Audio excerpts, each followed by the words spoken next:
The Right Side with Doug Billings. Hi, ladies and gentlemen. Welcome to the set of my show, The Right Side. Today, a special edition of the program with a young man who I want you to meet, Daniel Keith Austin. Daniel is on the autism spectrum because of a series of vaccines that he and his siblings received when they were children. You'll hear a story that is inspirational and that I think applies to everyone. A story of hope, of overcoming, and ultimately of fulfilling the meaning of life, how we enter into the lives of other people and make differences for the better. And Daniel Keith Austin is doing just that. Here's my interview.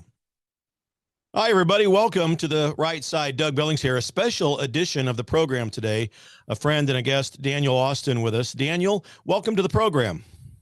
Hi, Doug. Thank you for having me. Well, it's been a long time. We've tried to do this, and I just get so carried away and busy. I apologize. Ladies and gentlemen, we have tried to get Daniel on this show for a long time, and finally I've gotten it done. And Daniel, I want you, so this is important for me because I know your story. I also know, in light of what the Secretary of Health and Human Services has done, Bobby Kennedy Jr., with regards to autism and so forth, you have an autism story.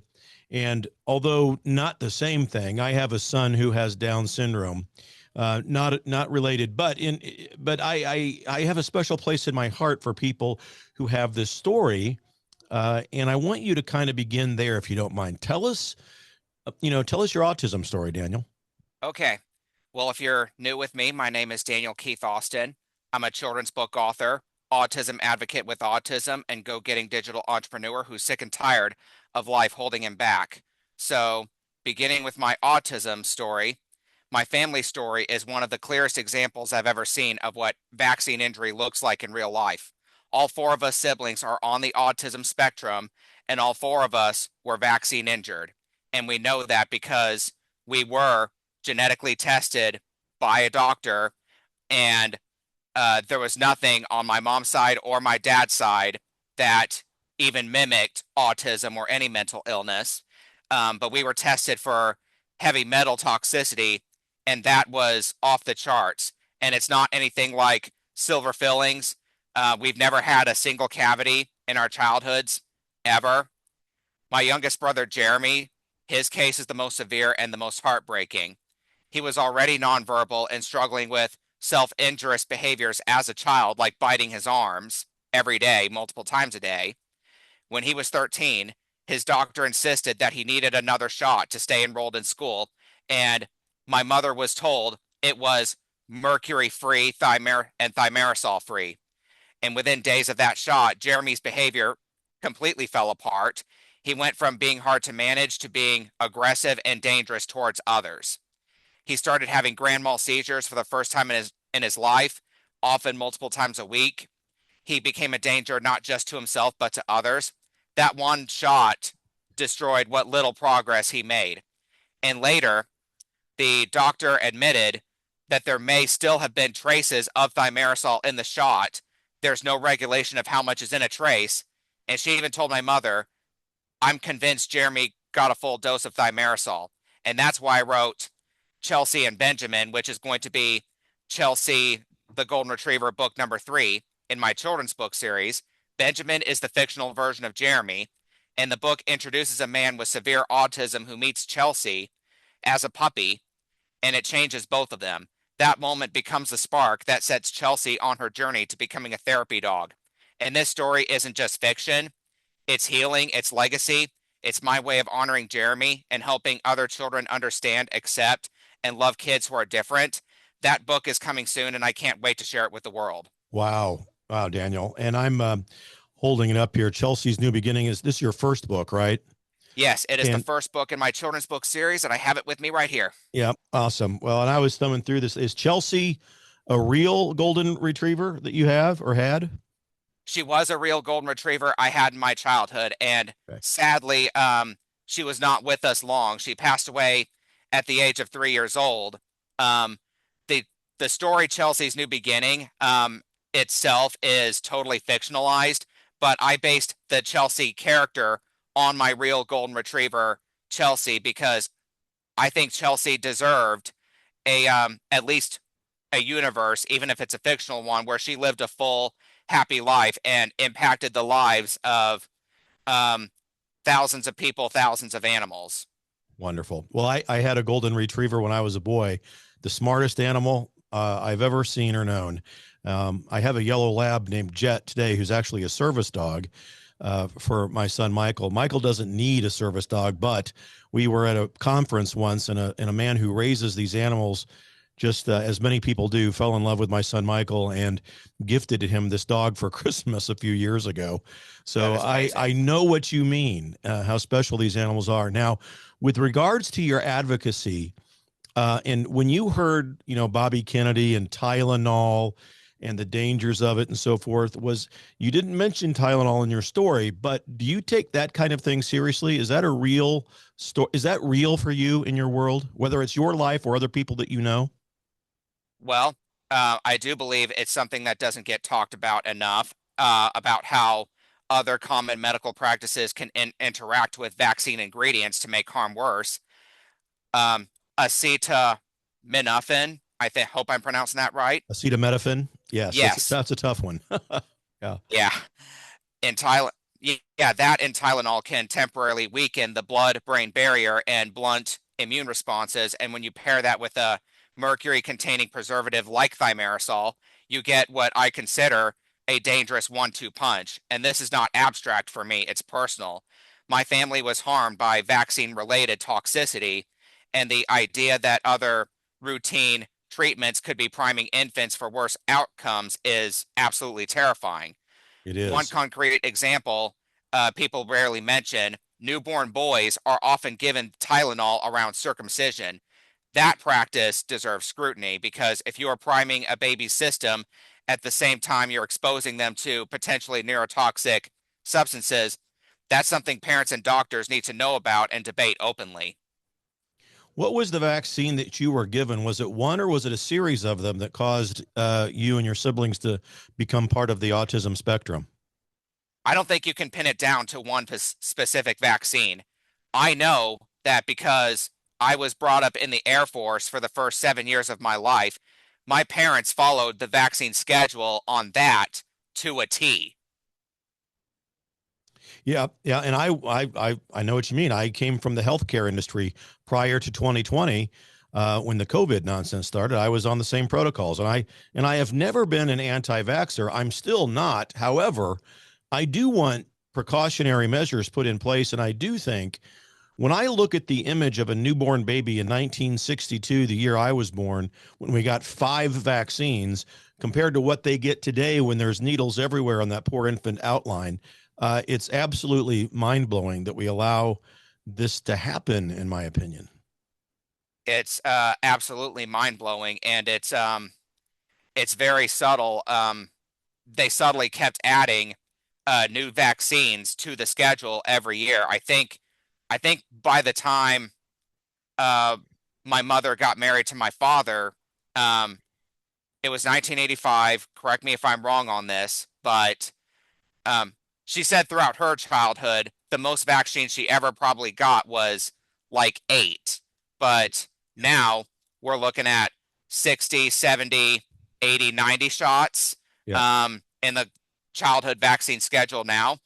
My my sister was born in 1986. I was born in 1988, and 1986 was the same year Ronald Reagan signed the bill into law, the National Childhood Vaccine Injury Act, um, to remove liability from vaccine manufacturers. And my brothers, because they were born in 1990 and 1991, they got the worst of it because that's when they really started adding vaccines to the schedule. My brother Joshua, uh, he uh, he can speak, but he cannot function. He's not high functioning like I am. He's moderately autistic. He has to he has trouble separating fantasy from reality. He cannot drive. He has to be supervised um on the job he's able to have, and he needs ongoing care and supervision for the rest of his life. And you already heard about my brother Jeremy. He has the absolute worst of it out of all four of us. Yes. How I want to get to the medical side of this in a moment, but how are you how your mom and dad, they must be saints. How are they doing, and how have they managed through this? Well, um, my dad, unfortunately, is not on the same page with my mother or us um, when it comes to vaccines and how they're related to autism. It's um, it's actually a pretty interesting story. I don't want to get off track here, but uh, he's not So on the same page. not on the same page, but your mom is an advocate like you for this. Yes, so what she's done is she's had Jeremy and Joshua go through protocols to help heal them, and it's been a long road. They've seen some improvement. It's still hard to tell whether or not they will ever see any semblance of a normal life. To the best of my the last time I saw Jeremy, I still haven't heard him speak. Um, or anything. So, What okay, so and I want to talk about your books and so forth in a moment. The What's important for people to know, and not a lot of people know about this thing called the blood-brain barrier, that is the unique creation that God gave us in our bodies that protects our brains, and how the ingredients of some of these vaccines, if not all of them, enable um, really bad stuff to get through the blood-brain barrier. And that's in essence, and very simply put, obviously, that's what happened to you. Is the mercury gets through the brain barrier. Is that correct? in my experience, I would say that is what happened. I remember growing up and um, being very more overly stimulated by my environment than most kids would be. Um, and I had a learning disability, had trouble sitting still, had trouble concentrating in classrooms. I needed a paraprofessional sitting next to me from like third grade to seventh grade. Um, um, I struggle with mental processing and reaction time. Like, if someone were to say something to me, and I asked them to repeat themselves, it's not necessarily that I didn't hear them. I I'm not deaf or hard of hearing. It's a mental processing thing, and I've also run into the same problem when employed at jobs where I would be working at what I consider to be a normal pace, but I have managers and supervisors telling me I'm being too slow. And that's led to a lot of challenges in the way I'm trying to survive, pay my bills, and ultimately build my empire my of what I want to be my children's books. I also want to open up my own community theater and my own movie studio. I'm also an actor. Wonderful. I just want to, I can't, that's just such a good inspirational story. Okay, so let's talk about the book empire. Let's talk about what you have in mind, what you've done, and what you're planning to do with regards to your books. Well, one of my proudest projects is my children's book, my first children's book, Chelsea's New Beginning. It is available now on Amazon. You can also find it by going to my author's website, danielkeithaustin.com, buy the book, and it links directly to the Amazon listing. And the book tells the story of a golden retriever named Chelsea who gets adopted by a new family after being surrounded by her previous owners. It's a story about second chances, trust, and learning to feel safe again. And the whole series is going to be her life story. And one of her major character arcs is becoming a therapy dog.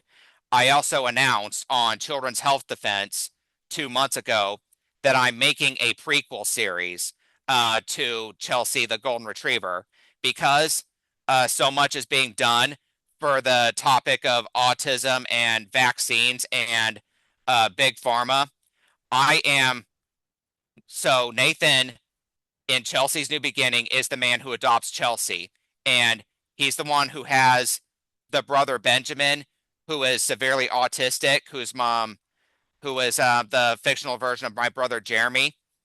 In my prequel series, you will see his childhood as an autistic child in that series, Nathan's Universe. Okay. So Excellent. Well, and has this led to you speaking in front of groups? Are you an advocate that where you're sought after to go and deliver messages of hope and second chances and so forth to others? that's what I did in front of Children's Health Defense. I am working towards getting my name out there because people need to know my story. Um, Right. I my it wasn't just me that was robbed of the life I was supposed to have. It was also my older sister and more importantly, my two younger brothers. And it's just the four of you. It's just the four of us. My mother remarried. She had two more children. None of them are vaccinated, and they are both healthy and normal. Wonderful. Okay. And where can we find you? You gave us your website, davidkeithaustin.com. Daniel Keith Austin. Daniel, of course, danielkeithaustin.com. And what else? Any social media presence we should know about? So you can find Chelsea the Golden Retriever on Facebook, Twitter, Instagram, and YouTube. And for me, I have my own Rumble channel, Daniel Keith Austin Author, and I am also doing something really, really important for learning how to obtain financial freedom. And this is something everyone should look into. Um, I have a I have a digital marketing business. My link is called ironpawdigital.com. You can get your financial freedom and your time back with the Legacy Builders program. You'd enter your name and email, watch the video from our founder, Michelle, on the next page. Um, and you can join my school community, SKOOL, for neurodivergent connection and financial freedom. I have 42 free spots left. After we reach 50 members, the next 50 will enjoy a reduced rate of $27 a month before it goes up to $57 monthly after 100 members. So that is the Neurodivergent Freedom Network on the school app, SKOOL. Wonderful. And we'll have all of that information up on the screen and in the links below, ladies and gentlemen, that you can find, that information. And I think as I look through this book, Daniel, and as I hear you talk about yourself and about how you want to do well, and your motivation for your siblings, the inspiration of your mother, I'm just thoroughly impressed. And I'm so grateful that I was able to meet you in person and on a couple of occasions. And so I'm glad that we're finally able to get together and hear your story. Yes, I'm very happy about this too. Thank you, Doug. You're so welcome. We will spread the word. Ladies and gentlemen, please reach out and look Daniel up, danielkeithaustin.com. We'll have other information on the screen for you to take advantage of. The example of a young man fighting to make a difference and make the world better. And Daniel, before we go, you're an actor and you want to start a community theater. Yes. In the last 2 minutes that we have left, tell me about that dream. Well, so I've always loved telling stories. My sister and I used to pretend we were in movies with our favorite characters in the movies we were watching. And we discovered later that it's because we wanted to act ourselves. And that's actually been a really long, difficult road. So my vision to start my theater is to give not only myself the space to finally have my have a place to really tell stories on stage, but also to help other people who've had trouble getting there as well. Because the entertainment industry, even around here in Johnson County, it's very competitive and it's been a really trying road. And it's also been tough to be able to afford the training on my own. And I also want to talk about my movie studio. Um, I've always loved movies. I've always wanted to make movies, and it's been a really tough road getting there. And you know what? Hollywood is just so corrupt, and I wouldn't recommend anyone go to Hollywood at this point now. So my vision is to create jobs for people in the entertainment industry right here in Kansas so that they don't have to go through Hollywood to do it. Wonderful. Well, Daniel, you're an inspiration, making your own dreams come true and helping other people do the same thing. In my view, that's the meaning of life. That's why we're here, and you're doing it. You're entering into the lives of other people to make differences for the better. You're an inspiration to me, and I'm sure everyone watching. Thanks for having time with us today. I appreciate you. Yeah, thank you very much. Thank you very much. Ladies and gentlemen, The Right Side with Doug Billings with our friend and author, Daniel Keith Austin. Please remember to pick up his book and look at his website, danielkeithaustin.com, for all sorts of other information. God bless you. We're in this together, ladies and gentlemen, for the Republic. Cheers. The Right Side with Doug Billings.